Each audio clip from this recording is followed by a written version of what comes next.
acá en este espacio. Un poco antes de esto, quería enviarles por el chat. Ese es el Google Form para la lista de asistencia, para la que se puedan inscribir. Ahí tendremos como la evidencia de que participaron en la clase. ¿Listo? Pues nada, un gusto conocerles. Como ya me presentaron, yo soy Reynel Pino, yo soy el va a apoyarles en estas clases de Constitucional uno. Yo soy abogado, soy especialista en Derecho Constitucional de la Universidad Santo Tomás de Colombia, cursando la maestría en Derechos Humanos y Derecho Internacional de la Universidad Antonio Nebrija en España.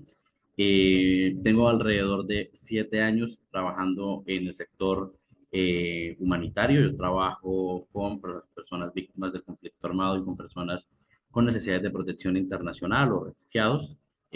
Varios años en ONGs internacionales. Actualmente trabajo con la ONU a través de la Agencia de la ONU para los Refugiados, eh, como asociado de protección para la región en Colombia. Entonces, bueno, un poco mi experticia ha sido en trabajo con población de especial protección constitucional, todo lo que ha sido trabajo con instrumentos internacionales, trabajo también con el acceso a derechos, sobre todo en zonas de difícil acceso o zonas en conflicto o zonas de frontera. Digamos que ha sido mi fuerte trabajo también. Bueno, un año trabajé con la rama judicial, pero en la dirección administrativa para la defensa judicial. Entonces allí estuve en la defensa de la rama judicial, respondiendo demandas de privación injusta de la libertad, o bueno, generalmente me especialicé en temas de demandas de privación injusta de la libertad. Esta fue una experiencia corta, solamente de un año, porque, digamos, el fuerte en la experiencia ha sido más en trabajo con población víctima del conflicto armado, población refugiada y población con necesidades de protección internacional. Creo que la plataforma no les deja inscribir. Ah, listo, ya se inscribieron, sí. Entonces, ahí se van inscribiendo para que ya dejen la constancia de su participación hoy en clase. Yo les voy a intentar compartir la presentación. Espérenme un momento.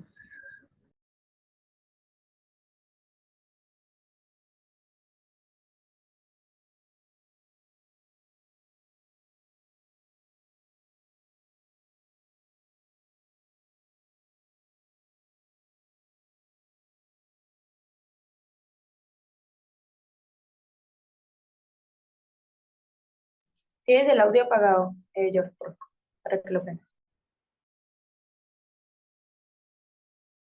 Ahora sí, me escuchan, ¿cierto? Sí, ya. Listo, súper. Entonces, espere, ¿me pueden confirmar si están viendo la presentación? Así Sí, es, señor. doctor. Derecho constitucional. Sí, señor. Listo, están viendo entonces la presentación. Ok, entonces, bueno, la, la clase de hoy, bueno, la clase en general de Derecho Constitucional debe pasar por un estudio de la historia de varias escuelas del derecho constitucional. Vamos a empezar un poco viendo acerca de el derecho, el derecho natural, el ius naturalismo, el derecho positivo. Luego veremos cómo esto tiene una influencia en varias etapas de la historia, y eso también cómo evoluciona a las instituciones del derecho constitucional propiamente dicho, y el derecho constitucional, el derecho o la escuela del derecho neoconstitucional, que es un poco de las novedades que tenemos hoy día con instituciones muy novedosas. Gustavo. Doctor, un favor, ¿su merced nos puede facilitar estas diapositivas o sería bueno que fuéramos tomando apuntes aparte? O usted nos puede facilitar, terminada la clase, las diapositivas. Yo les sugiero que puedan tomar nota o luego ver las grabaciones, porque las presentaciones son, digamos, en el marco de los derechos de autores, son de propiedad exclusiva mía. Entonces, igual estas presentaciones son generalmente actualizadas. El derecho constitucional, Gustavo, tiene esa novedad, y es que estamos en constante, cada vez que hay una situación de orden constitucional en un país, una sentencia de la Corte Interamericana, un nuevo gobierno, cada vez que ocurren algunas instituciones jurídicas, el derecho constitucional también va evolucionando con eso. Entonces, yo les sugiero que, digamos, que la ventaja que les da Magister es que les permite, que graba estas clases y les permite volver a verlas como para retroalimentar nuevamente las clases. ¿Sí? Entonces, Perfecto, les decía, doctor. Muchas gracias. listo, Gustavo. Les decía un poco. Entonces, Para poder entender las escuelas del derecho constitucional y el neoconstitucionalismo, hay que hacer un paso por la historia, que es un poco extensa, pero hay que ver cómo evolucionó cada uno de estos momentos históricos para ver en dónde estamos hoy, con ideas constitucionalistas súper novedosas, como el derecho, por ejemplo, de los ríos, en Bolivia el derecho de la Pachamama, cómo esto ha evolucionado un poco en nuestra región, ¿no? En la región de habla hispana, cómo ha evolucionado el derecho constitucional, sobre todo que tenemos constituciones muy recientes, no similar al viejo continente, como en Europa.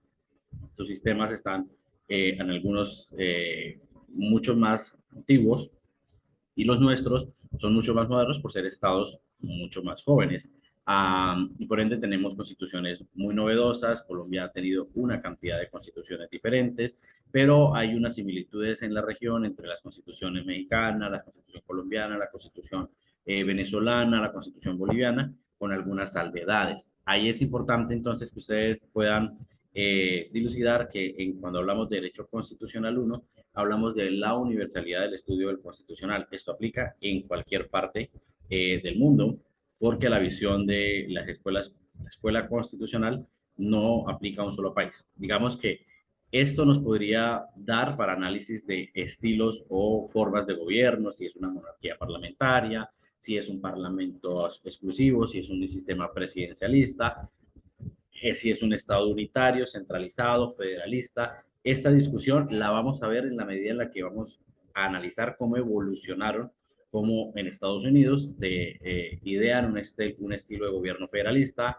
cómo Francia reconstruye la idea del Estado desde cero por la eliminación de la corona, mientras que en Inglaterra permanecen con una institución en el tiempo, con muchos altibajos, y que incluso tiene trascendencia en el presente con el Brexit y con lo que fue la Unión Europea y su visión del derecho constitucional totalmente excepcional, de cómo los ingleses ven el sistema constitucional y cómo constituyen esta idea a partir del tiempo. Y será entonces a partir de esta visión, de estas revoluciones, no sé, y si ustedes ya en otras clases han visto estas tres revoluciones, si ya las han mencionado, pero la idea en esta clase es ir al detalle, ¿sí? Es poder analizar en el detalle cómo fueron evolucionando estas pequeñas revoluciones y se fueron convirtiendo en una evolución constitucional para nosotros en la actualidad, ¿sí? La idea entonces es en primeras clases, entonces, analizar estas instituciones del derecho constitucional, y yo les invito a que puedan cuestionar, preguntar, alzar la mano en cualquier momento, porque será un análisis a partir de la visión de otros estados, para poder llegar a ver cómo funciona el derecho constitucional en Colombia, en Venezuela, en México, en Bolivia, en Perú, ¿sí? No sé si ustedes vieron recientemente en Ecuador el presidente declaró un conflicto interno. Esto tiene o no que ver con su derecho constitucional a declarar un estado de conmoción interna y cómo esto afecta o no los derechos fundamentales, ¿sí? Cómo esto funciona también alrededor de, por ejemplo, la investigación de un presidente en un país como Bolivia o como Perú, ¿sí? Y cómo, por ejemplo, la institución de este presidente implica la imposición de un presidente parlamentario. Y esto, cómo esto va evolucionando, ¿no? Entonces, aquí es importante el hito histórico para llegar a las instancias en las que vivimos actualmente, que yo lo traduzco en las teorías actuales, que estamos ante una situación de un neoconstitucionalismo, la evolución de la escuela del constitucionalismo, ¿sí? Um, entonces les invito a preguntar mucho, les invito a cuestionar bastante. Tendremos solamente 1 hora y 15 minutos. Ya, pues, si logramos hoy, la meta es que veamos una de esas revoluciones al detalle, un poco más minuciosa, y que podamos irnos con esta idea clara, ¿sí? Yo con esto también quiero preguntarles a ustedes qué esperan también de la clase. Esto también me sirve a mí para poder tener en cuenta el momento de avanzar con la clase. ¿Qué información esperan? ¿Qué expectativas tienen del derecho constitucional? Seguramente muchos de ustedes son funcionarios o trabajan ya en administraciones públicas o ya están en alguna institución del Estado. ¿Qué esperan del derecho constitucional? Es voluntario si alguien quiere intervenir. Docente, con su permiso, le habla Amir Manza. Eh, Buenas noches, Amir. Adelante. Muchas gracias, maestro. Entre al tema de qué espero como el derecho constitucional. Yo Sí, considero que Colombia es uno de los países en cuanto a constitución, a las constituciones más hermosas, en virtud que procura tener absolutamente Amir, yo casi no te escucho. Yo no sé si los demás colegas les ahí, pasa igual, ahí pero me, ahí me escucha mejor. ahí le escucho mucho mejor, Le Amir. pido Sí, excusa, sí. tenía el micrófono cerrado. Bueno, Ok. decía que Colombia indudablemente es uno de los países con mayor garantía constitucional, por lo menos en América, y eso quiere decir que de una u otra manera logra abarcar todos los derechos fundamentales de nuestro país. ¿Qué espero yo entonces desde esa premisa? Lograr entender un poco más los alcances constitucionales, los alcances de este arraigo constitucional en la norma y por qué de una u otra manera muchas veces la Corte Suprema se convierte en un legislativo, habiendo una constitución tan amplia y tan clara en el momento de la creación de la misma ley. Le agradezco a usted muchísimo, docente. Muy bien, Amir. Mira, ahí hay dos elementos importantes. La primera es que para poder entender estos derechos tenemos que entender de dónde vienen. ¿Cuál es el antecedente histórico de que hoy hablemos de habeas corpus, hablemos de la acción de tutela, hablemos de los sistemas parlamentarios, sistemas monárquicos, sistemas presidenciales? Es decir, a partir de lo que vamos a ver en esto, en estas revoluciones, vamos a entender por qué Colombia hoy tiene el sistema que tiene. Y es que entender por qué una constitución. De aquí, después de que veamos estos tres momentos históricos, nos vamos a preguntar qué es una constitución. Porque cuando uno abre una constitución, ve un poco de todo, ¿cierto? Ve derechos, ve estructura, se habla de las funciones del fiscal, pero también se hablan de las acciones populares. ¿Por qué todo esto se integra dentro de un documento? ¿Por qué hay constituciones que no tienen esto en sus documentos? ¿Y cómo esto llega a que hoy tengamos y por qué desde el derecho? Y aquí es importante, ustedes como abogados tienen que tener la base jurídica de por qué estamos hablando de un derecho. No podemos simplemente decir que en la Constitución de Colombia está el derecho al habeas corpus, pero ¿por qué? ¿De dónde nace? ¿Cuál es la justificación jurídica, histórica de que exista en nuestra Constitución eso? Entendemos por lo menos qué es habeas corpus en esa lógica. Entonces, ahí hay un análisis histórico. Y lo segundo, que es muy interesante, que es una institución que se ha estudiado mucho por los autores, que tiene que ver con la función legislativa de las Cortes. Ahí, pues, a mí lo veremos más adelante, pero en Colombia no, la Corte Suprema no tiene función de protección constitucional, sino lo tiene una Corte Constitucional propia, pero lo veremos más adelante. Pero ahí es interesante porque la Corte Constitucional no tiene facultades legislativas, pero hace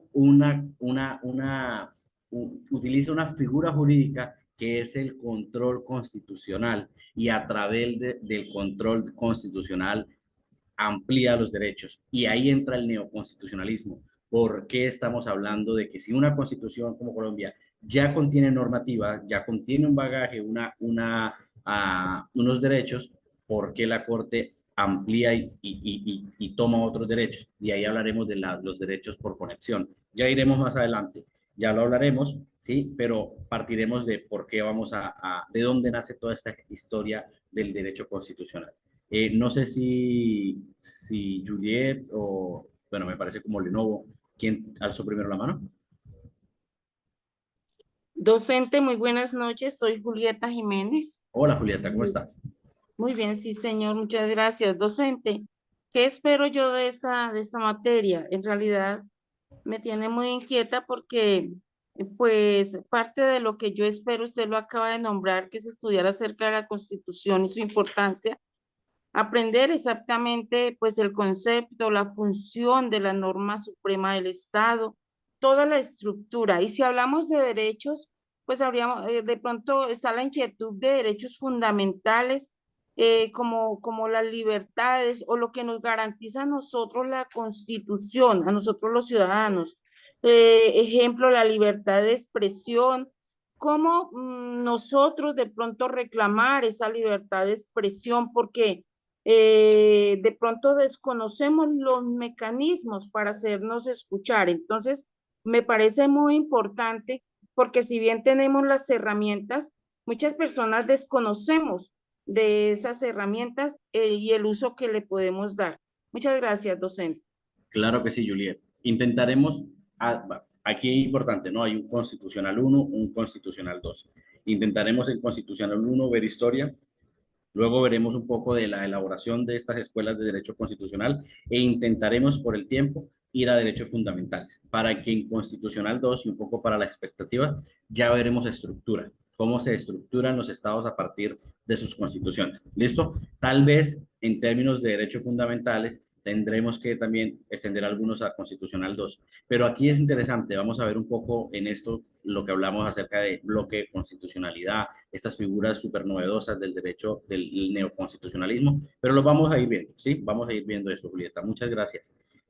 A mí me aparece como Leonovo, pero no sé su nombre, No, colega. soy yo, doctor Reinel. Claro que sí. Doctor Reinel, Carlos Hernán Castaño. Doctor, Carlos. bueno, lo que esperamos es aprender para poder luego indagar el cómo podemos influir en nuestro país de una forma o de otra, aprender el por qué, el cómo, y pues lo que usted nos habla, el nuevo constitucional, la habeas corpus y sistema de derecho, lo que son fiscalías y todo esto, pues es lo que nos compete y bueno, estamos aquí atentos a lo que usted nos pueda colaborar, doctor, muy amable.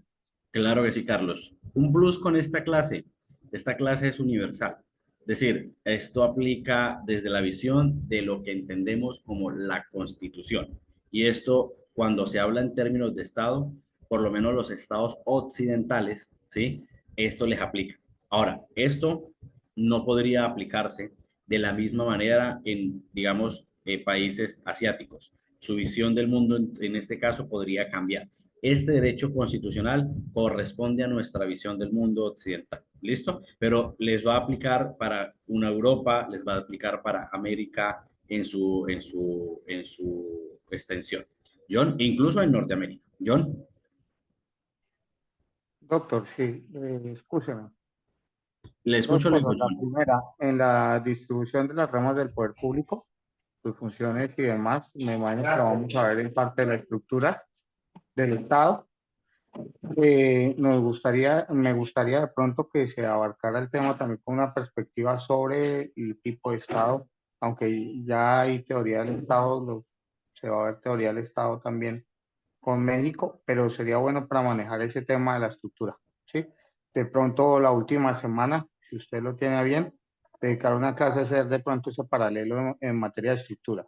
Y de pronto darle el enfoque a la opinión de Amir, que la opinión de Amir está orientada es a que la jurisprudencia que emite la Corte Suprema de Justicia se sale de la ley en varias circunstancias y empieza a generar un efecto parecido al del legislativo, imponiendo por medio de jurisprudencia patrones jurídicos para que se tengan en cuenta por parte de los despachos. Le pongo, por ejemplo, el tema de los hijos de crianza. Los primeros en hablar de hijos de crianza, la Corte Suprema de Justicia, y no existía una ley para los hijos de crianza. No obstante, una vez salió la jurisprudencia, sobre esa jurisprudencia se tomaron decisiones que afectó de manera significativa los derechos personales de las personas, perdón, los derechos individuales de las personas y los derechos reales, porque iban orientados al patrimonio en materia de sucesiones. Entonces, de pronto a mí no dio a entender esa idea, pero la intención es esa, como la jurisprudencia de la Corte no tiene ningún control y por medio de esa jurisprudencia interpretativa terminan profiriendo una especie de legislación propia y terminan legislando situaciones que son propias incluso de leyes estatutarias. Eso sería algo también que le pido, ¿sí? Que los compañeros logren discernir, porque a veces para el profesional de derecho es complicado el discernimiento, en materia de ley estatutaria, ley ordinaria, decreto ley y demás. Entonces ese tema también sería de pronto importante tenerlo en cuenta dentro del programa académico, ya que usted nos dio la oportunidad de aportarle, doctor. Gracias, muy amable. Muy bien, wow, pero ustedes están exigentes. Es excelente eso. Les voy a, les voy a adelantar entonces, John, como preámbulo, que la máxima autoridad constitucional de protección de nuestra Constitución se llama la Corte Constitucional. Es decir, la que salvaguarda la interpretación de la Constitución es la Corte Constitucional. E incluso la Corte Constitucional le hace control y peso al legislativo. Esto lo veremos más adelante porque ahí entra lo que vamos a ver frente a las cargas de los poderes. Y la Corte Constitucional le hace esta carga al legislativo, ¿cierto? Pero aquí, John, hay algo muy interesante que usted menciona. Hay una Corte Suprema de Justicia que no tiene la salvaguarda de la Constitución, pero que tiene una figura que seguramente ustedes ya han visto en otras clases, que se llama la jurisprudencia. Y es que cuando hay un vacío legal, cuando dentro de la norma no hay una claridad, ¿cierto? La instancia suprema, ¿sí? De la interpretación de la ley. ¿Quién es la instancia suprema de la interpretación de la ley? La Corte Suprema de Justicia. ¿Quién es la salvaguarda de la Constitución? La Corte Constitucional. ¿Quién es la máxima tribunal administrativo? El Consejo de Estado. Es decir, que tenemos en Colombia tres cortes, ¿sí? Con superpoderes, ¿cierto? Pero con una única corte cuando se hace un análisis de normas, y es la Corte Constitucional. John, le adelanto una figura en que en Colombia es muy, muy interesante estudiar, los choques de trenes. Cuando una Corte Suprema de Justicia, y hay harta evidencia de eso, cuando una Corte Suprema de Justicia, como usted pone en el caso, emite una sentencia en el que crea jurisprudencia llenando un vacío legal, pero que la ciudadanía considera es contraria a la Constitución, la Corte Constitucional la puede tumbar y le puede decir, oiga, señor Corte Constitucional, perdón, Corte Suprema de Justicia, su jurisprudencia es contraria a la ley. Un argumento que puede utilizar la Corte Constitucional es esto que usted está jurisprudenciando, que usted está emitiendo, no ha sido reglamentado por el poder público a través del legislativo. Eso ha pasado con el Consejo de Estado. El Consejo de Estado también ha emitido sentencias en las que ha chocado con la Corte Constitucional. Yo les invito a que ustedes revisen, el señor Google tiene mucha información, que yo les voy a compartir en su debido momento, pero si quieren adelantarse, acerca de los choques de trenes de las Cortes. Y hay en mil casos donde las Cortes, todas al final terminan obedeciendo la jurisprudencia de la Corte Constitucional por una figura que veremos ahorita, que es la norma de normas, pero adicional el bloque de constitucionalidad. Y es súper interesante, John. Esto, yo les tengo que confesar que esto no es una clase de derecho de pregrado, sino es una clase de derecho de especialización de derecho constitucional, porque es un análisis más profundo acerca de la interpretación de la norma, ¿cierto? Y las posturas de las cortes. Pero siempre que haya un vacío legal, ahí sí con la salvedad, siempre que haya un vacío legal, y en Colombia hay también en mil casos donde el Congreso no ha legislado, no ha emitido una norma, ¿sí? Y por lo tanto las cortes a través de jurisprudencia pueden emitir o pueden llenar ese vacío legal a través de la interpretación de varios casos. Digamos, hay unos conceptos de cuándo se entiende que es una jurisprudencia, cuándo es un antecedente judicial, cómo esto tiene o no un efecto vinculante, pero digamos que a esto también se le puede ver el efecto de choque de trenes e incluso la acción de tutela contra jurisprudencia. Ahí es súper interesante cómo la tutela se utiliza como un tercer mecanismo de oposición, ¿sí? No solamente la reposición y la apelación, sino la tercera instancia de la tutela, que la Corte ha dicho en muchos casos, la tutela no puede ser una tercera instancia, y ha dicho unas causas puntuales en las que se puede hacer una acción de tutela contra una sentencia judicial. ¿Listo? Pero intentaremos, John, intentaremos incluirla. Es un debate mucho más profundo, pero para llegar a ese nivel de discusión hay que entender cómo estamos hoy, cómo llegamos a este punto en el derecho constitucional. ¿Listo? No sé si alguien más quiera preguntar. Ok, listo. Vamos a empezar por el clásico, ¿sí? Ustedes esto ya lo tuvieron que haber visto en algunas de sus clases. ¿Qué es el ius naturalismo? ¿Qué entienden ustedes por la escuela del ius naturalismo? Docente, lo considero como la escuela del derecho natural, es decir, el derecho que emana entre los hombres, en la misma naturaleza, y no la creada por los hombres para legislar. Por decir algo, al nivel del naturalismo, el derecho a la vida, que es un derecho inherente del ser humano, el derecho, llamémoslo nosotros, a puedo equivocarme, puede ser una tontería lo que voy a decir, el derecho a la salud, que hace parte pues propia del ser humano. Entonces considero que el naturalismo corresponde a eso, al derecho natural que existe. Súper bien, Amir. Hay una salvedad. Súper bien la interpretación. El ius naturalismo entonces se basa en la visión de la ley natural. Algunas aclaraciones puntuales. El derecho a la salud es un derecho del derecho constitucional, de la escuela constitucionalista. Y esta no se vio como un derecho fundamental. De hecho, en muchos estados no es un derecho fundamental, sino es un derecho económico y social, ¿sí?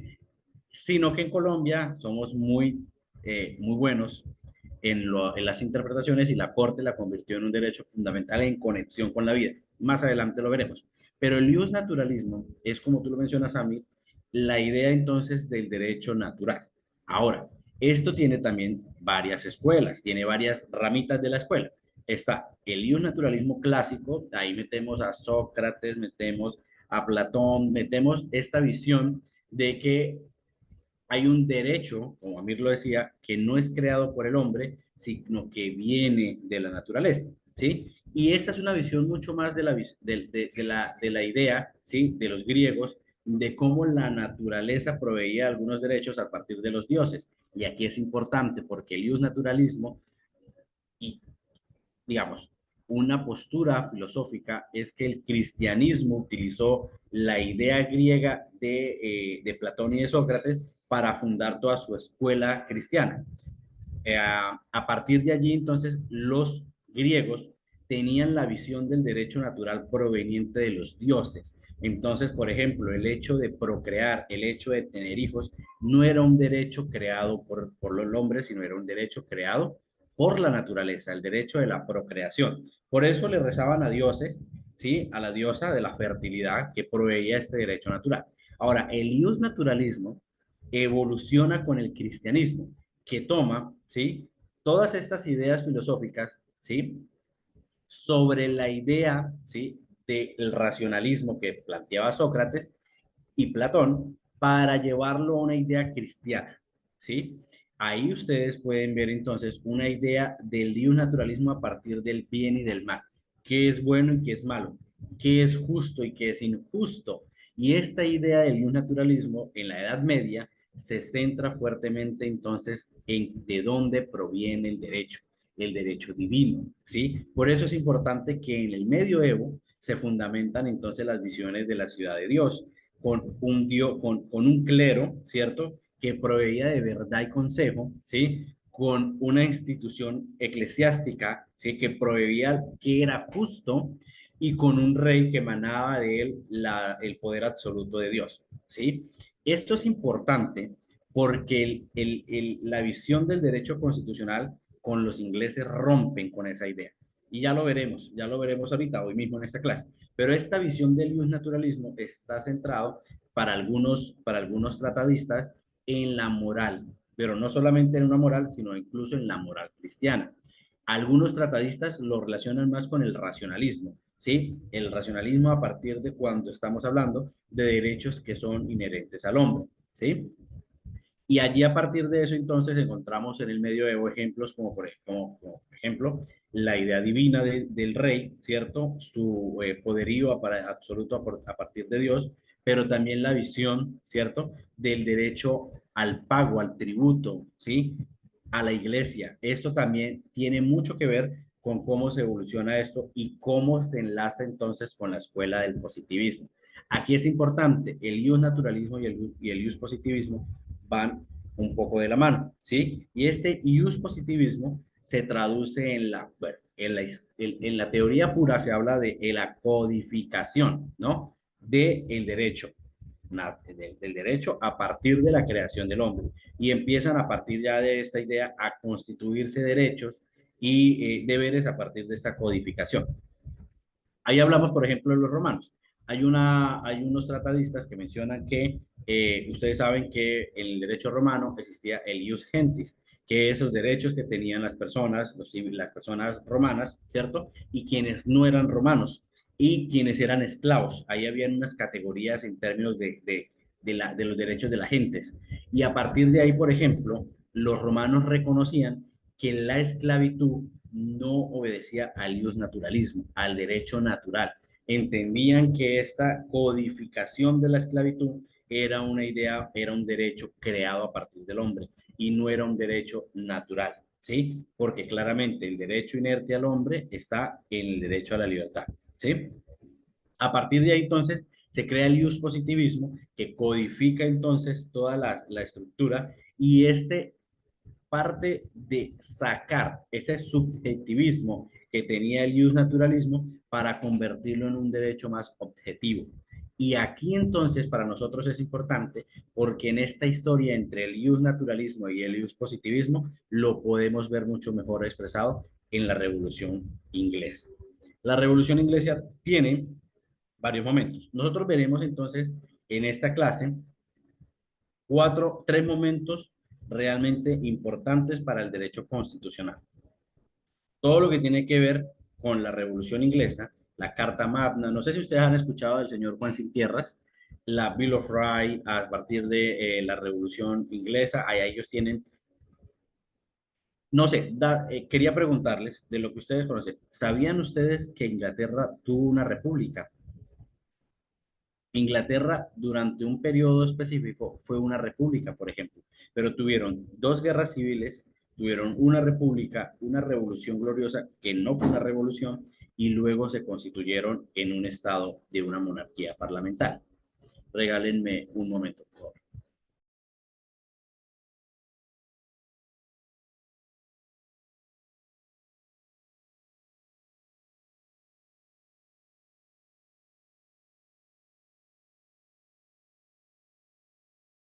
Lo lamento. Entonces, continúo.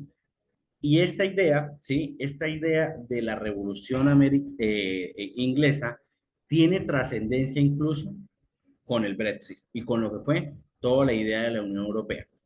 ¿Han escuchado ustedes acerca del Brexit?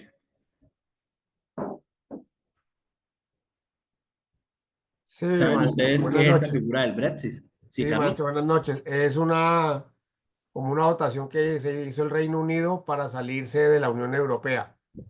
Muy bien, básicamente es eso. Brexit significa de Bretaña, de Gran Bretaña, y ex significa salida en inglés. Es la idea entonces de la salida del Reino Unido de Inglaterra, bueno, y aquí también, ¿no? Reino Unido es una cosa, Inglaterra es otra, pero para efectos prácticos de la clase hablaremos entonces de Inglaterra.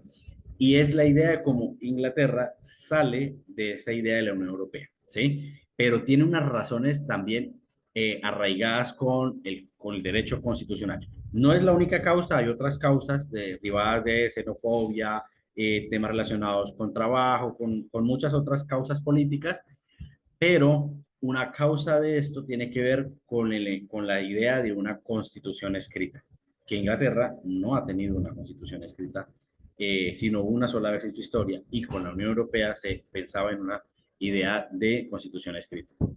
Luego veremos la independencia norteamericana, que es un brazo, ¿cierto?, de la Revolución Inglesa. Esto le da antecedentes a los norteamericanos para iniciar un proceso de independencia, ¿sí? Y aquí lo que quería contarles, la Bill of Rights con la Revolución Inglesa obedece a la idea de mantener el mismo Estado, pero con otras condiciones. Inglaterra no acabó con la monarquía. La independencia norteamericana es la idea de iniciar de cero un proyecto político. No queremos un rey, queremos un Estado con otra visión. Y la Revolución Francesa, ¿sí?, parte de la reestructuración del mismo Estado. Aquí no se crea una nueva Francia, sigue siendo Francia, pero con una reestructuración interna. Súper interesante porque esta Revolución Francesa nos da a nosotros también muchos elementos de lo que hoy tenemos en la América Latina. Entonces, son 3 etapas de la cronología para poder llegar a tener estas discusiones.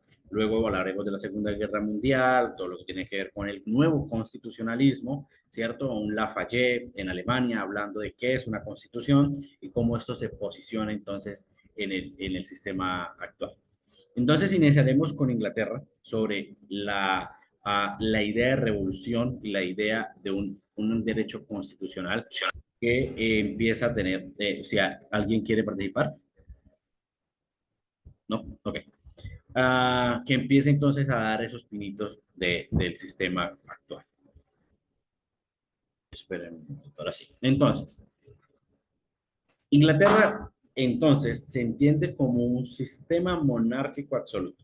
Y esto, entonces, tiene la esencia del ius naturalismo con el ius positivismo, ¿no? Un rey emanado del poder absoluto del Dios, con un derecho divino, ¿cierto? Con un clero y con unos derechos provenientes de la moral cristiana, que dice o no. Un muy buen ejemplo de esto que le estoy diciendo, del ius naturalismo, es que el rey como una autoridad, como un emanado del Dios, ¿cierto?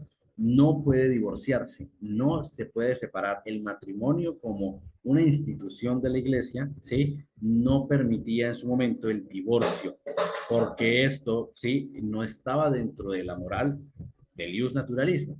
El derecho natural era que si usted se casaba ante los ojos del Dios, este era un derecho, este era un matrimonio que debía ser hasta los últimos días.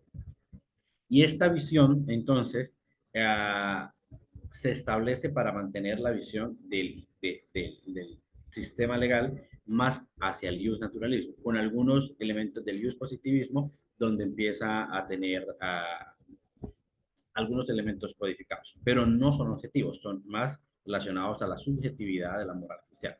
Entonces, se empieza a constituir, ¿cierto? La idea, tenemos un sistema monárquico absoluto por derecho, ¿cierto? Y en Inglaterra se había constituido ya unas especies de consejos consultivos, ¿sí? Que eran muy normales, un rey con un consejo, ¿cierto? Que daban al rey algunas orientaciones, acompañamiento, pero eran en muchos casos transitorios, ¿sí? Y el rey podía disolver y armar a su gusto. Eran las primeras ideas de un parlamento, ¿sí? Hoy en día, en algunos países de la región, hay algunas autoridades administrativas que se entienden como consejos de Estado o consejos administrativos, pero ya veremos que estos tienen una finalidad totalmente diferente. Luego está esta visión, ¿no? Y hay un rey en Inglaterra. Bueno, aquí es importante, a partir de, en este momento histórico estamos en un sistema feudal. Todos tenemos claro que es un sistema feudal, colegas. Tenemos el alcance de lo que es una idea de un estado feudal. Por favor, si ustedes escuchan de mí palabras raras como en chino, como en alemán, y esa palabra nunca la he escuchado, stop, alcen la mano y pregunten, ¿sí? Ustedes están pagando y tienen derecho a que no, a que se les diga todos los conceptos y definiciones importantes. Entonces les pregunto, ¿todos tenemos claro qué es el sistema feudal? ¿Entendemos entonces? Licenciado. ¿Entiendo? ¿Sí? No, señor. Ok, entonces, el sistema feudal es un sistema entonces económico y político en el que existe una estructura piramidal, ¿cierto? Donde hay un rey, un clero, ¿cierto? Unas personas provenientes de este clero y de esta monarquía, como la familia real, algunas personas de este linaje. Ahí hablamos de los burgueses, que son estos artesanos, comerciantes, que tienen muy buenos recursos, pero que no hacen parte del clero, que no hacen parte de la familia real, ¿cierto? Que no tienen este derecho real, pero que tienen son muy buenos, tienen muy buenas economías. De ahí nacen la idea de las ciudades. La burguesía son los que se hacían alrededor de las ciudades, ¿sí? Y de ahí viene un poco esta visión cuando hay estas discusiones políticas entre la derecha y la izquierda de los burgueses. Los burgueses, cuando en la historia feudal hacemos referencia a los que tienen los recursos, a los comerciantes, a los del dinero, ¿cierto?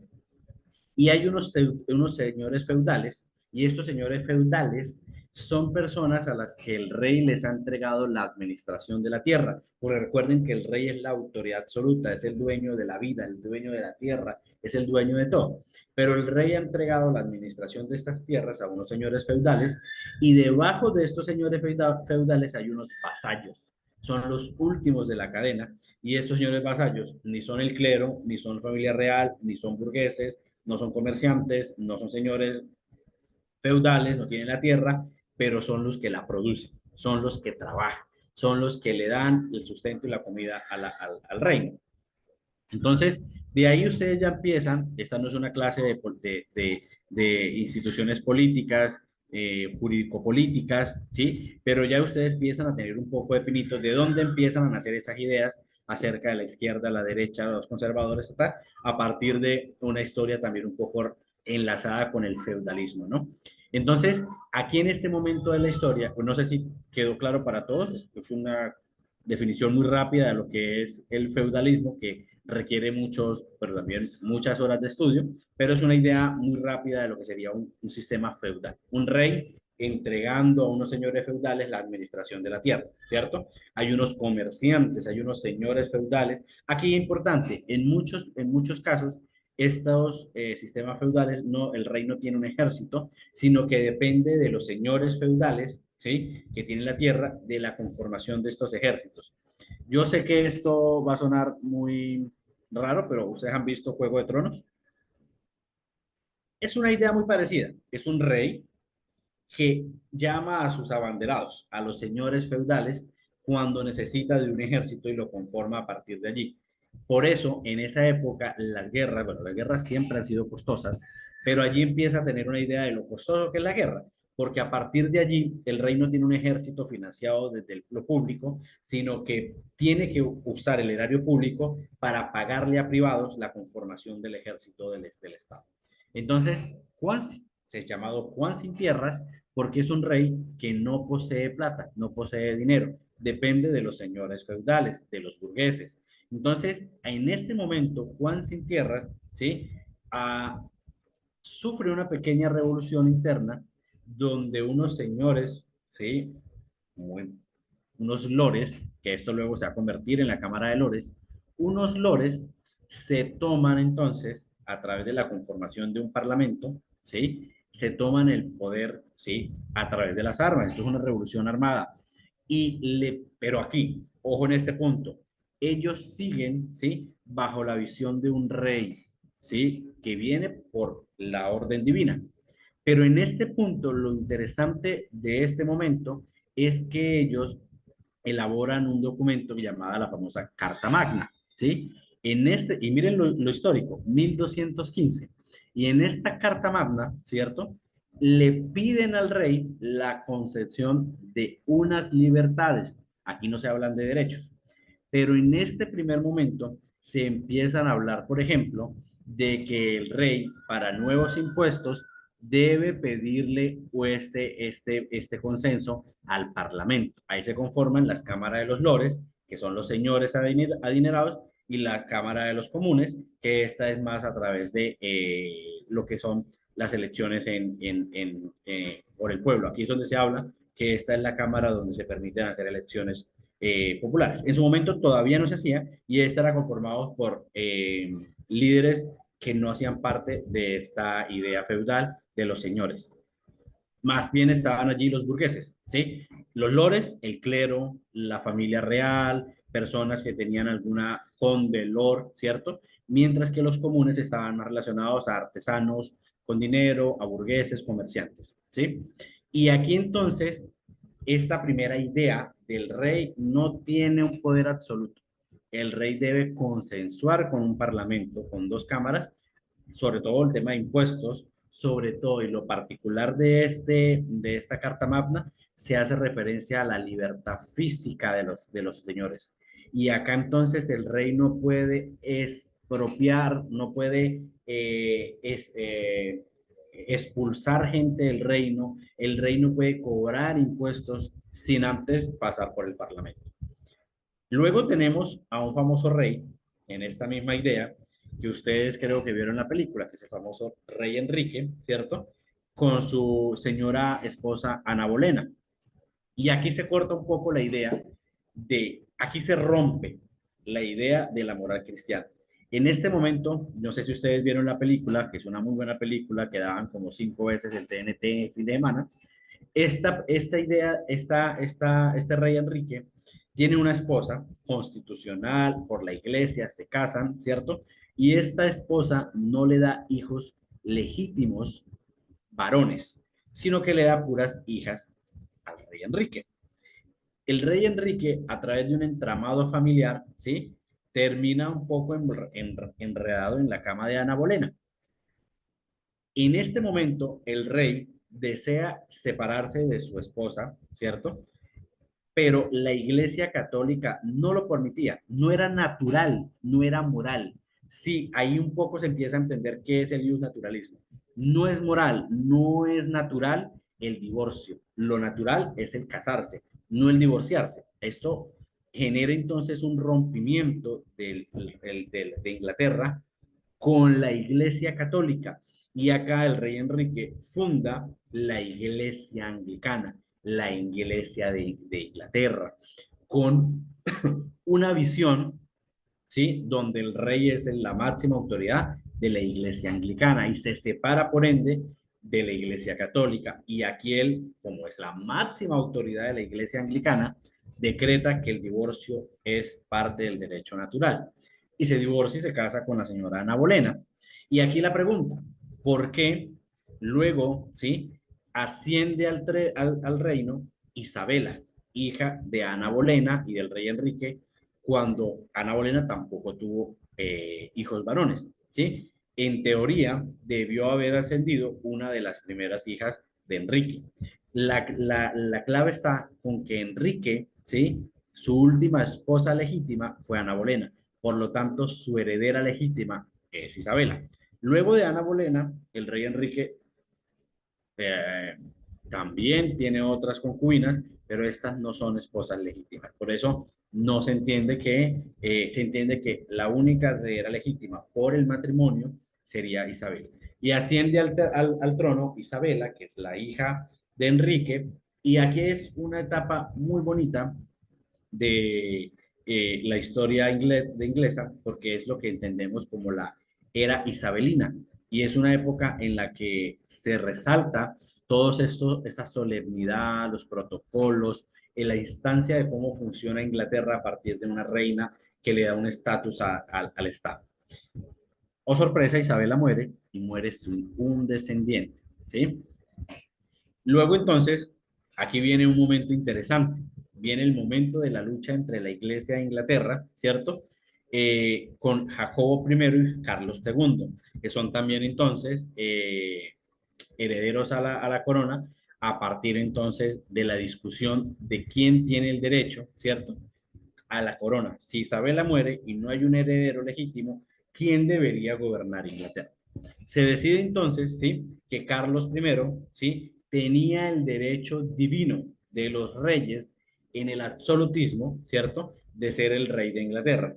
Y este se casa, ojo con este dato importante, con Enriqueta María de Francia, que es católica, porque el reino de Francia es un reino católico. Y aquí entonces entra un momento histórico para Inglaterra, porque Carlos sigue siendo la autoridad en Inglaterra de la iglesia anglicana. Su esposa es católica, pero Carlos viene con dos ideas del naturalismo, colegas, que es que él es la máxima autoridad divina, él es el derecho absoluto, ¿sí? Y que encima de él no hay más sino Dios, si acaso el Papa. Luego ustedes podrán leer la lucha de los papas con los reyes, que es muy interesante porque en esta puja de quién tiene más autoridad, el Papa le gana a los reyes, sobre todo los reyes católicos, porque el Papa tiene un poder sobre el derecho natural que es la excomulgación. cuando el Papa excomulga a una persona, le quita entonces el derecho natural. Le quita entonces, por ende, el derecho a esa conexión con Dios. Ahí es muy interesante porque Carlos viene con esta visión del derecho natural, ¿sí? De ser una máxima autoridad. Y Carlos, por ende, se enfrenta al Parlamento porque él considera que por encima del rey no puede haber un Parlamento que le está diciendo qué puede o no puede hacer. Y entonces, este señor, Carlos, disuelve varias veces, específicamente 3 veces el Parlamento, y la última vez que lo disuelve, duran 11 años sin Parlamento en Inglaterra, que ellos llaman 11 años del gobierno de la tiranía o el gobierno personal. Muy interesante que en un sistema monárquico, ¿sí? La gente mencione que a pesar de que reconocen un rey, el no tener un parlamento se entiende como un gobierno de tiranía o un gobierno personal. Ahí se empieza a gestar entonces la idea de las limitaciones y la no divinidad del rey y se empieza a gestar entonces el derecho objetivo, el derecho entonces ahora sí positivo, ¿sí? A partir de esto entonces llega un caso muy interesante, les invito a que lo puedan estudiar, que es el caso de los 5 caballeros. Y es que este señor Carlos empieza a generar una cantidad de impuestos, ¿sí? De verdad absurdos en el reino, con el fin de financiar su guerra, porque algo muy particular de esta época es que hay guerras en todos lados. El mundo nunca ha sido un mundo en paz, y en esta época es el menor de los momentos. Y aquí hay unas guerras que están luchando Carlos, pero las guerras requieren dinero, financiarse a través de alguna manera.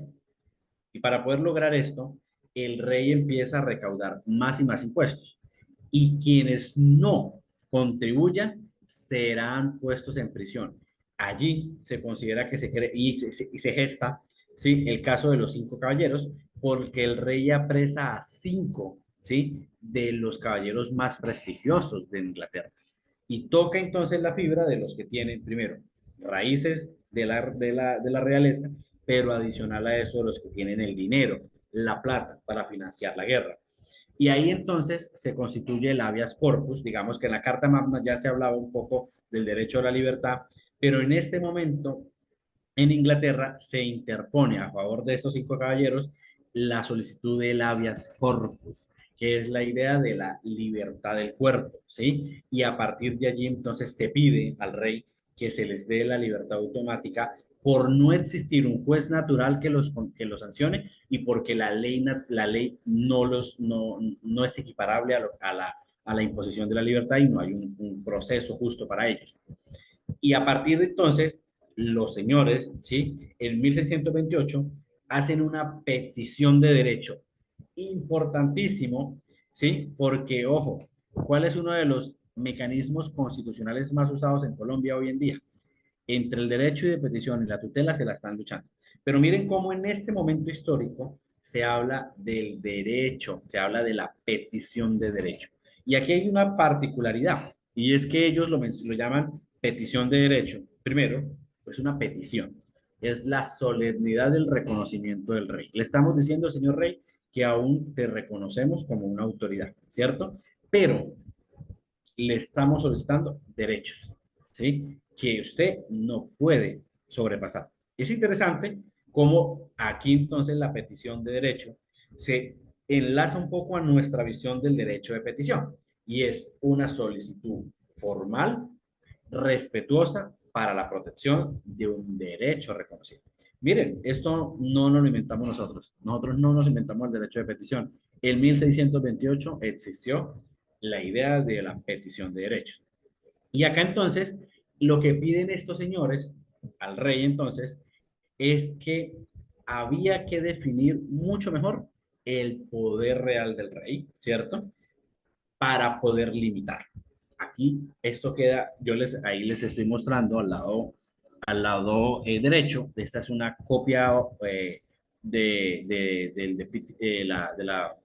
petición de derecho que está hoy en día bajo el custodia del Parlamento. Si algún día ustedes van a Inglaterra y van al Parlamento, pueden ver este documento aún, ¿cierto? En original, como una idea entonces de limitar esas prerrogativas, esos poderes del rey en este momento, de Carlos. Es interesante porque en medio de la conmoción, ¿cierto?, de la discusión interna, Carlos firma la petición de derecho, accede, pero claramente la incumple, ¿cierto? Y esto lleva entonces a dos momentos históricos en Inglaterra. La Primera y la Segunda Guerra Mundial, perdón, la Primera y la Segunda Guerra Civil, con un hito histórico que rompe entonces la visión del ius naturalismo y se posiciona el ius positivismo, con algo muy extraño en Inglaterra, que a pesar de que estamos hablando de un documento escrito, ellos siguen bajo la idea del common law, y es cómo sus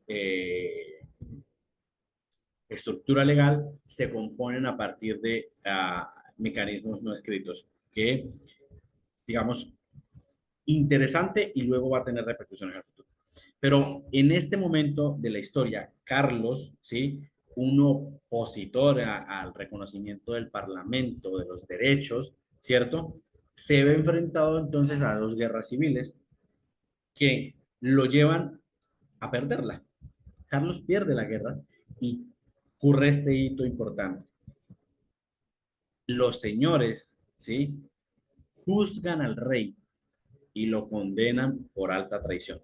Eso es un hito histórico porque la idea de alta traición se entiende contra la corona, ¿sí? La alta traición se entiende contra la corona, pero los ingleses condenan al rey por alta traición. Entonces, por ende, la traición en este momento histórico es contra el pueblo.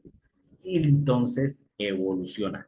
Inglaterra pasa a un siguiente estado en el que no se reconoce a un rey absoluto, ¿sí?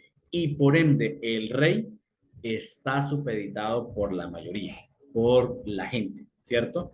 Por el Parlamento, en este caso, que es la representación del sistema. Ahora, interesante porque Inglaterra tiene un sistema de representación parlamentaria en la que no hay una representación directa, sino una representación delegada. Es decir, los ciudadanos en Inglaterra delegan su derecho soberano al Parlamento. ¿Listo? Y acá entonces hay un hito histórico en Inglaterra, hay un rey condenado por alta traición, ¿cierto?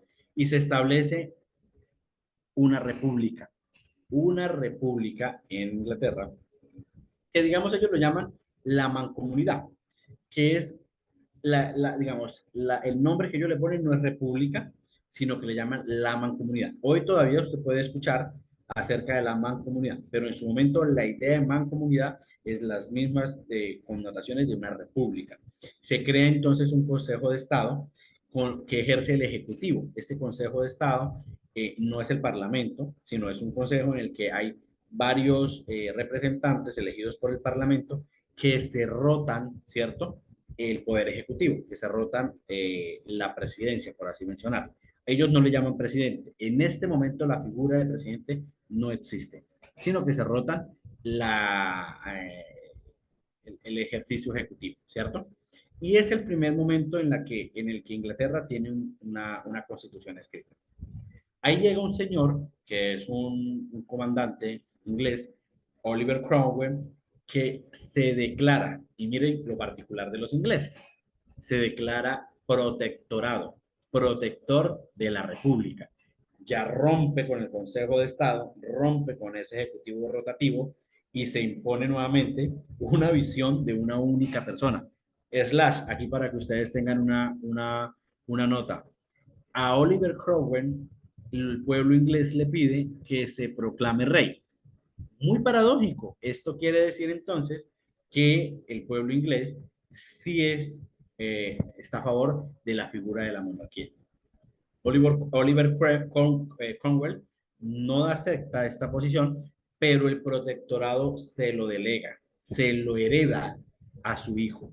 Su hijo se establece como el siguiente protectorado. Esto no tiene mucho avance. Ahí hay un derrocamiento de esta idea del protectorado y se establece nuevamente una monarquía con la muerte del hijo de Cromwell, con Carlos II. Carlos II es el hijo de Carlos I, el que es declarado, ¿cierto?, por alta traición y es enjuiciado.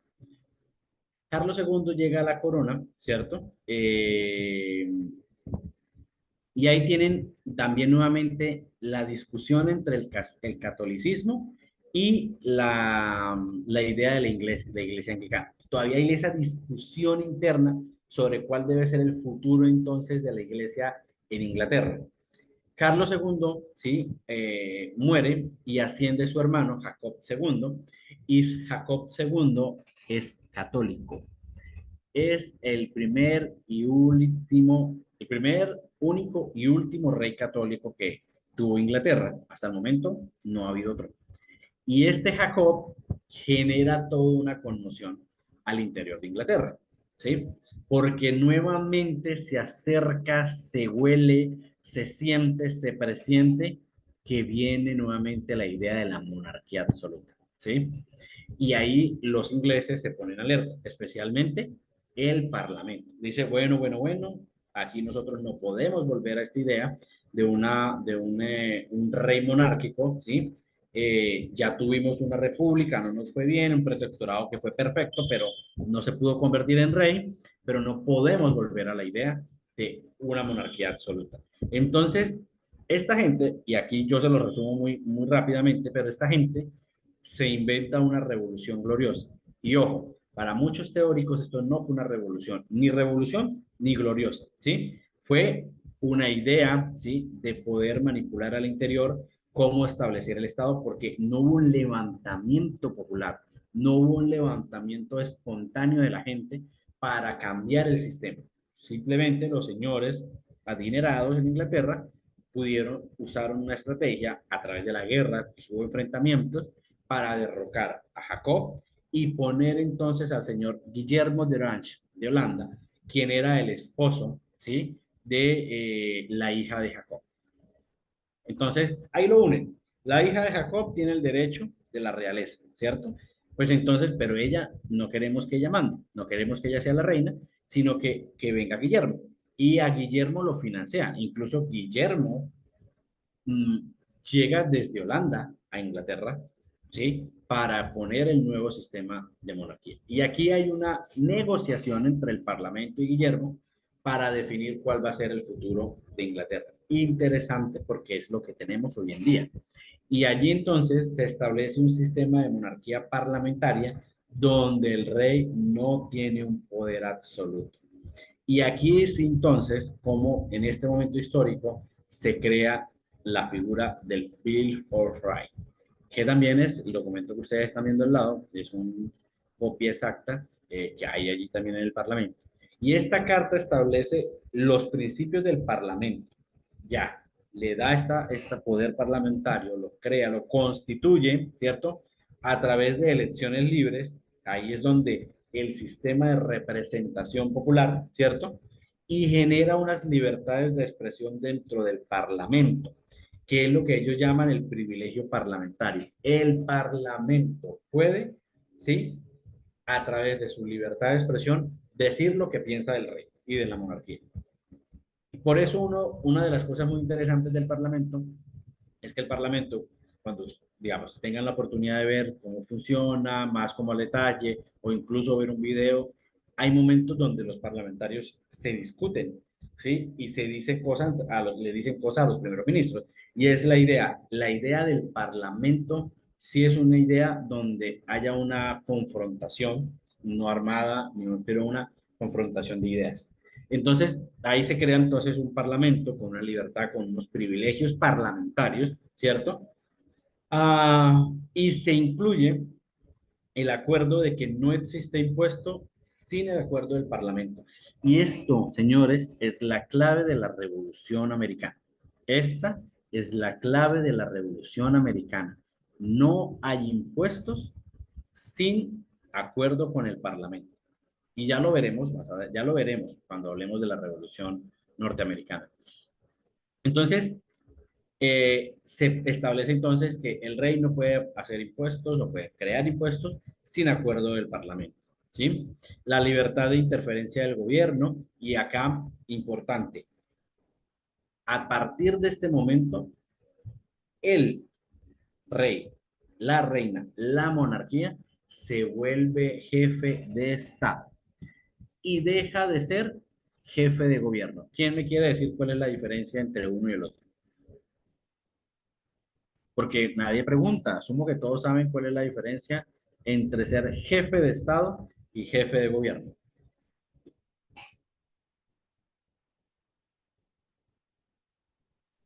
El jefe de Estado sería el presidente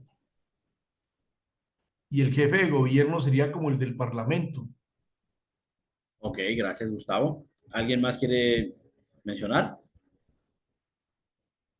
Rocío, Buenas adelante. noches. Sí, Yo digo que está al contrario de lo que dice mi compañero. ajá, El jefe de Estado es acá el presidente. De hecho, acá lo vemos en noticias. Tenemos un presidente, le dicen jefe de Estado. ajá. Y el jefe de gobierno sería el primer ministro. Muy bien. ¿Cuál es la diferencia?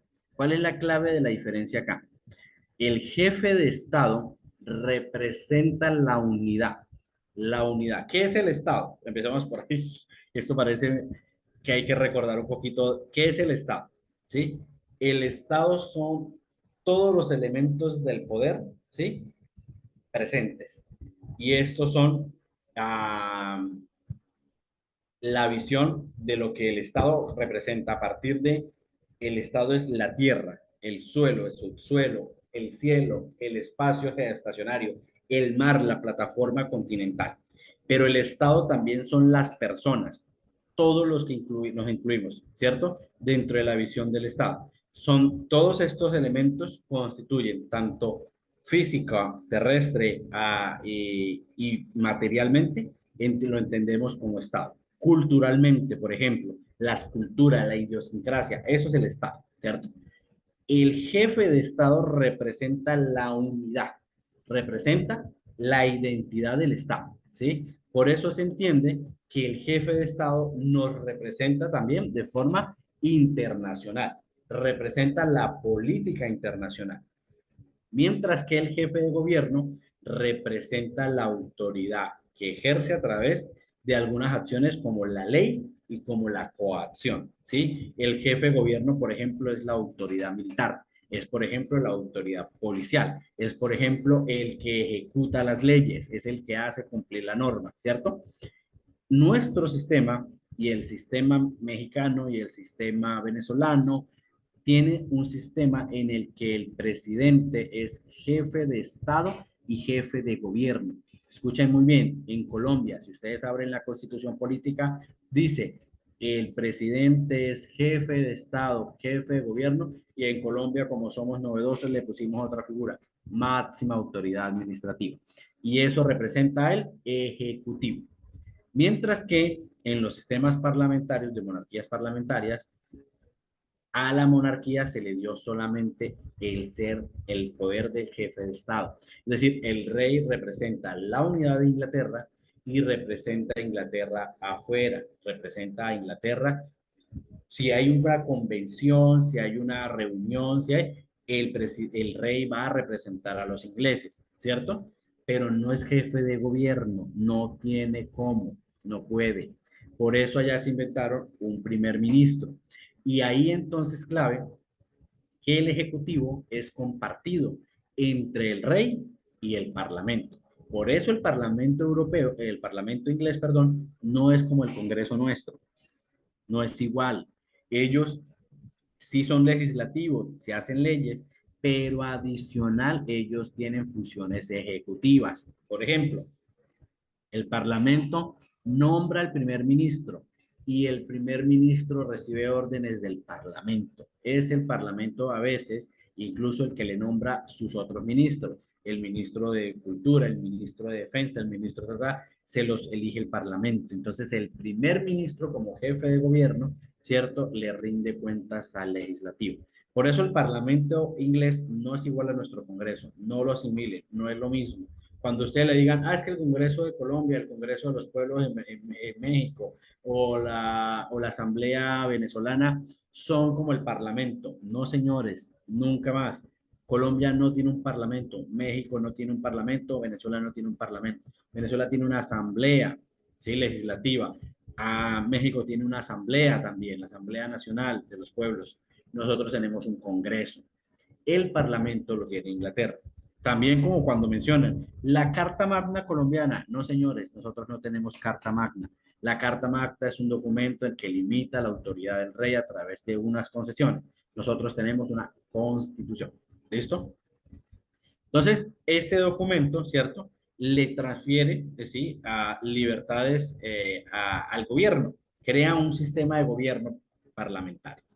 Este Bill of Rights, entonces, también crea el derecho de petición. No es nuestro, no es inventado por Colombia. Ojalá hubiésemos querido que el derecho de petición fuera nuestro. No es nuestro, no lo copiamos del sistema anglosajón.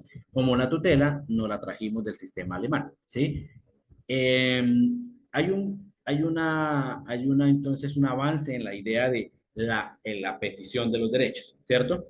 Y del trato justo de las personas por parte de los tribunales. Y fabuloso, aquí se crea entonces el juez natural, el debido proceso. No nace en Colombia, colegas, el debido proceso nace en Inglaterra, por allá en la época de la Revolución Gloriosa y con el Bill of Rights en Inglaterra. A partir entonces de esto se crean los principios fundamentales de una Carta de Derechos hoy vigente en Inglaterra, ¿sí? Hoy vigente en Inglaterra. En este momento entonces, aquí es importante que aunque la Bill of Rights es una carta que está escrita, aquí ustedes la ven, no es la Constitución, no es la Constitución. Los ingleses en el paso del tiempo, a través del Common Law, a través de la tradición, ¿cierto?, legal que tienen, fueron creando instituciones, pero no las condensaron en una constitución. Es decir, el Parlamento, por ejemplo, creó un ministerio, el Parlamento creó, por ejemplo, un sistema de justicia, el Parlamento creó, pero esto no quedó en ninguna constitución, ¿sí? Eso no está en ninguna constitución. Bueno, ya vamos a terminar con esta última parte, ya son las 9:15, colegas, pero para terminar, cuando Inglaterra ingresa a la Unión Europea, uno de los principios que le pide la Unión Europea es cumplir con unos mínimos de la Convención de la Unión Europea. La Unión Europea crea una carta, también muy parecida, en la que establece cuáles son los mínimos para que un país pueda pertenecer a esta Unión Europea. Y entre esas pide una constitución escrita y unos reglamentos para los parlamentos, congresos y estados, ¿sí? Entre esos, entonces, en Inglaterra se empiezan a constituir unos principios, se empieza a establecer una constitución escrita. Y ojo, esto molesta mucho a los ingleses. Los ingleses no quieren una constitución escrita. Ellos tienen su sistema ya establecido y por ende no quieren que se les establezca a través de un documento escrito. Es la representación, ¿sí?, de su tradición legal, ¿sí? Y es una de las justificaciones. Como les digo, la salida de Inglaterra de la Unión Europea no es por esta causa, hay muchas más, ¿sí? Hay causas económicas, causas políticas, de discriminación, de todas las que ustedes quieran, pueden abrir. Si usted le pregunta a un economista, la causa es una. Si usted le pregunta a un politólogo, la causa es otra. Si usted le pregunta a un antropólogo, la causa es otra. Pero si usted le pregunta a un abogado, como van a hacer ustedes, la causa también tiene raíces legales y tiene que ver con la modificación del sistema constitucional inglés, que molesta a los ingleses porque no quieren adaptar su constitucionalismo al sistema de la Unión Europea. Y ahí rompe un poco esto. Con esto termino en términos de lo que sería la Revolución Inglesa. Quisiera haber tenido un poco más de tiempo para avanzar más con esto, pero la idea es que en la siguiente clase entonces ya veamos la independencia norteamericana. Esta es muy extensa, como con la Revolución Francesa. Esperemos que en 2 clases más podamos terminar esto para que vayamos avanzando mucho más rápido.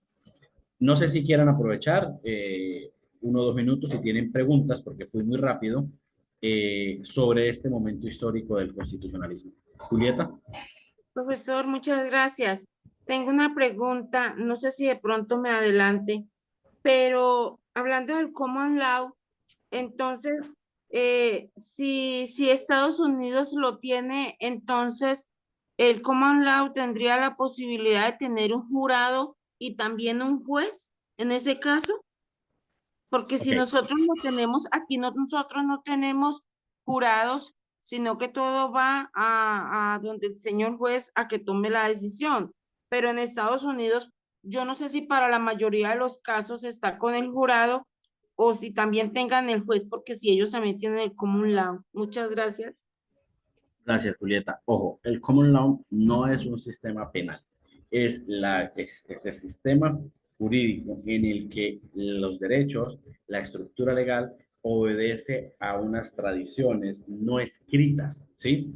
Yo recuerdo que en algunas clases de derecho constitucional veíamos ejemplos en el que, por ejemplo, un impuesto, ¿sí? Que había hoy en Inglaterra pudo haber sido creado por 3 reyes atrás, ¿sí? Y ellos mantenían ese impuesto, ¿cierto? Y si querían derogarlo, tenían que demostrar que otro rey diferente lo había derrocado a través de otra norma.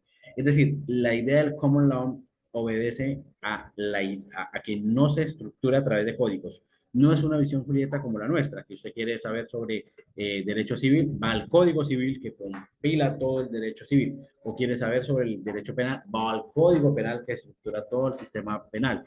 Y en Colombia somos muy buenos y en México igual de tener códigos, ¿cierto? Para establecer esas estructuras sobre esto es penal, esto es civil, esto es... no, el sistema del common law, ¿sí? Es un juez natural, es un juez, ojo, aquí no hay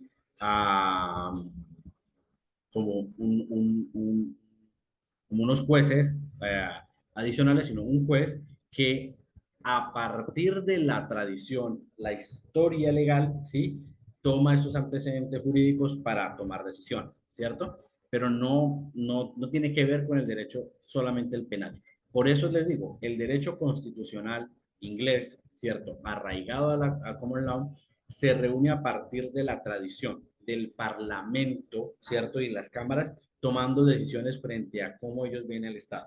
Por eso cuando una Unión Europea le dice, ojo ingleses, ustedes tienen que tener una constitución escrita, ellos dicen, ojo, nosotros no tenemos constitución escrita, nosotros tenemos una tradición. Ya todos los ingleses sabemos que cuando la reina se muere, el siguiente en la cadena es tal. ¿Sí? Ya todos sabemos que si los príncipes tienen tales hijos, estos entran dentro de este derecho. Ya todos sabemos que la Cámara de los Comunes tiene tantos representantes. Es decir, esto no está en una constitución como la nuestra. Y esto nos cuesta un poco a nosotros porque nosotros somos muy buenos haciendo leyes. Nosotros para todo necesitamos dejarlo por escrito. Los ingleses no funcionan así. Los americanos rompen con esa idea del common law. Los americanos tienen un sistema escrito con algo del common law. Ellos tienen un sistema de constitución escrita, la constitución americana está escrita, pero también tienen un sistema legal en el que les permite este tema de la jurisprudencia, los antecedentes. El caso Carlos versus el estado de Chicago, el caso Reinel versus el estado de Nueva York. Y ellos empiezan también a trabajar un poco a través del common law, pero su sistema americano es una mezclan esto, pero el common law es propio de los británicos y no necesariamente piden tener un derecho escrito, ¿sí?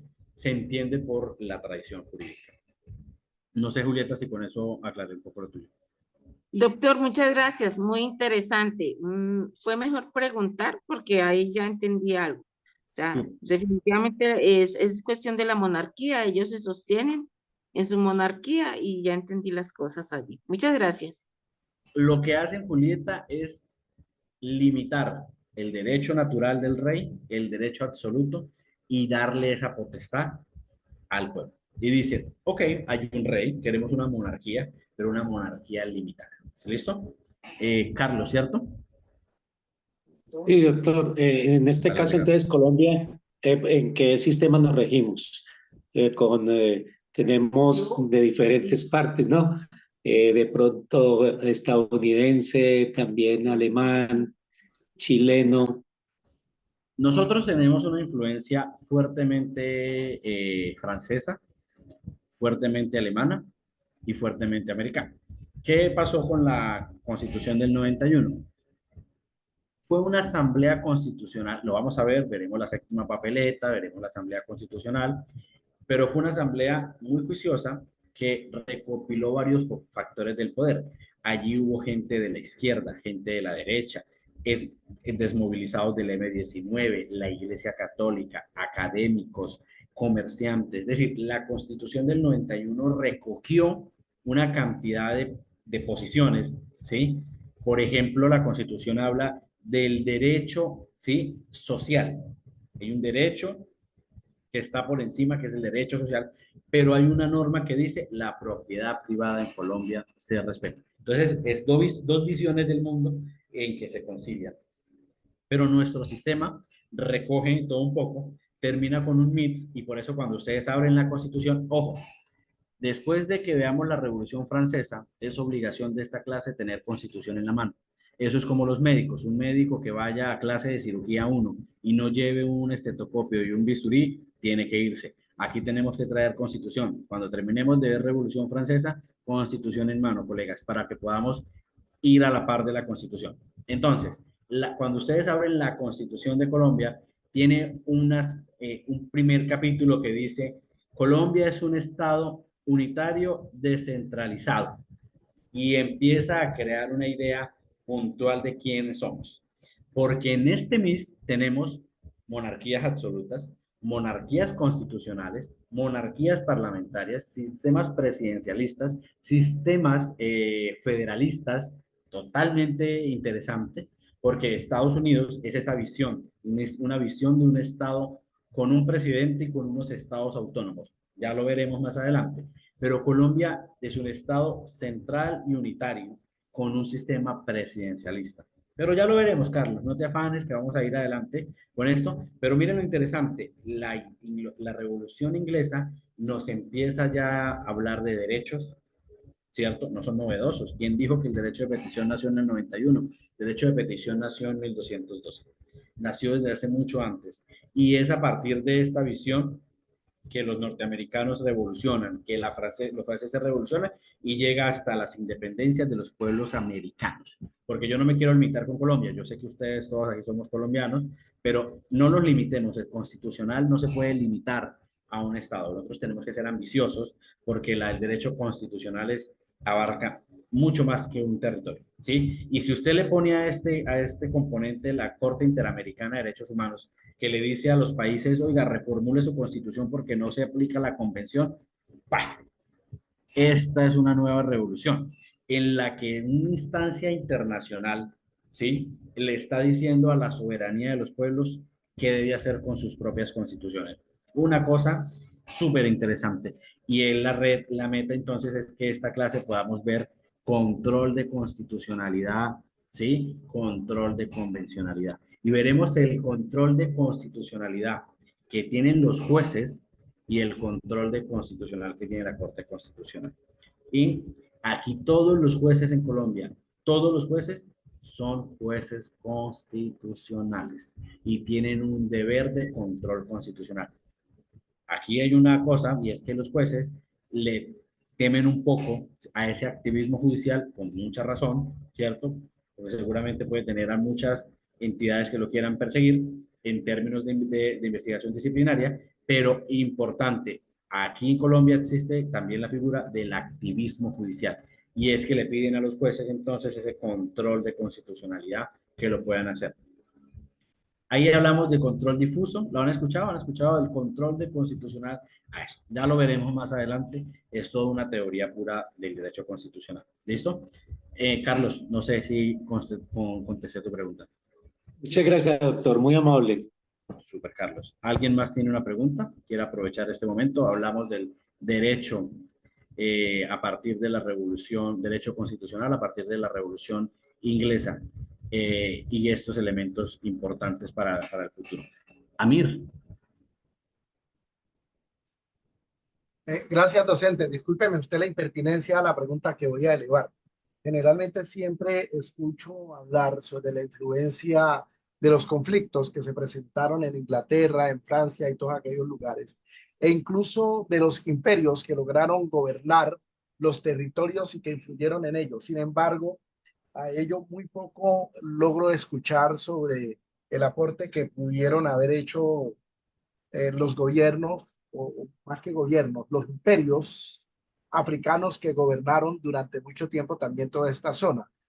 no hay poco registro sobre ello, por lo menos el Imperio Malí, que tuvo una influencia bastante interesante en el tema de economía, en el tema de política, en el tema de los mismos derechos humanos, pero muy poco se referencia en los textos de la constitucionalidad e incluso del derecho civil y el derecho penal, ¿sí? No sé qué tanto de pronto usted habrá escuchado, sin que sea esto maestro, sin que sea esto materia de enviarlo, por decir algo, a indagar sobre el tema y para que nos vamos a evitar todos llamémoslo un cólico neuronal, dolor de cabeza que le llaman otros. No, no, pero está muy bien, Amir. Pero esa es la demostración de cómo el sistema colonialista, ¿sí? Quiso invisibilizar una realidad. Por ejemplo, cómo el sistema el Islam, ¿sí? Tuvo un profundo, permeó profundamente la cultura española, por ejemplo. Algunos de ustedes, yo lo lamento, es que yo soy un romántico también a veces, han escuchado el Cantar del Miocid, donde este Esa es una caballero, oda a la vida, eso es un texto ajá, hermesista. y este caballero luchando contra los moros, este señor caballero español. Este canto del Miocid es la revolución española para eliminar a los islamistas que tenían sede en España. Las mejores iglesias en España fueron construidos durante la época barroca, durante la época islamista. Y España recibió una influencia del Islam muy, pero muy fuerte. Para nada también tenemos a los judíos que tuvieron una influencia sobre Europa, sobre los sistemas europeos. Los africanos también. Lo único es que los sistemas colonialistas jamás van a reconocer que estos pueblos influenciaron sobre el sistema occidental. Es reconocer esto y no lo van a hacer nunca. Pero hay una influencia fuertísima, ¿sí? Gracias, maestro, y disculpe la molestia en ese tema. Venga, mano. No, muy bien, me parece muy bien. Bueno, con eso terminamos, colegas. Entonces nos vemos el siguiente lunes. Veremos la independencia norteamericana y daremos paso entonces a una nueva visión del derecho constitucional. ¿Listo? Hasta luego, que descansen. Muchas gracias, doctor. Feliz Muchas noche. gracias. Gracias, doctor. Buenas noches, maestro. Muchas gracias. Doctor, Maestro, buenas Gracias, noches. maestro. Que esté muy bien, feliz noche.